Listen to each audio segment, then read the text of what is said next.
আল্লাহ দিল জন্য নির্যাতন শিকার সবাই এমন কোন নির্যাতন নাই যে তারপর হয় না আল্লাহ মেহেরবানি করে আপনি তাকে কবুল আর মঞ্জুর করে নিয়ে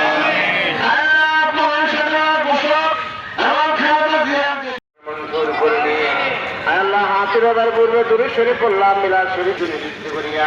আপনার হাবিবে পাকে রওজা মুবারক হাদিয়া দান পৌঁছায় দিন আয় রাব্বুল আলামিন সরকার কবর শাইখা আল্লাহ আপনি দুয়ার সিরা তাকে সকল সামনে maaf করে দিন আল্লাহ তাদের কবরকে জান্নাতের উচ্চ মাকাম দান করে দিন আল্লাহ আল্লাহ খাস করে মহান স্বাধীনতার ঘোষক শহীদ রাষ্ট্রপতি জিয়াউর রহমানের সহদর বিনি আল্লাহ বেগম খালেদা জিয়া দুজনে মাফ করে দিন আল্লাহ তাদের জীবনের জান অজানা ইচ্ছা ছোট ক্ষমা করে দিন আমিন মেহেরবানি করি আল্লাহ আমাদের চেয়ারম্যান মাননীয় চেয়ারম্যান তারেক রহমানকে আপনি কবুল বাংলাদেশের প্রথম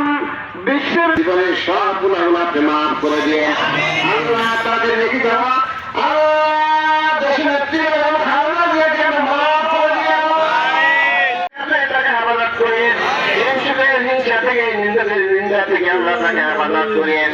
আল্লাহ তাকে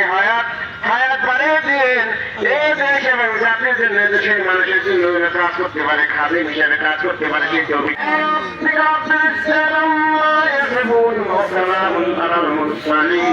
الحمد لله رب العالمين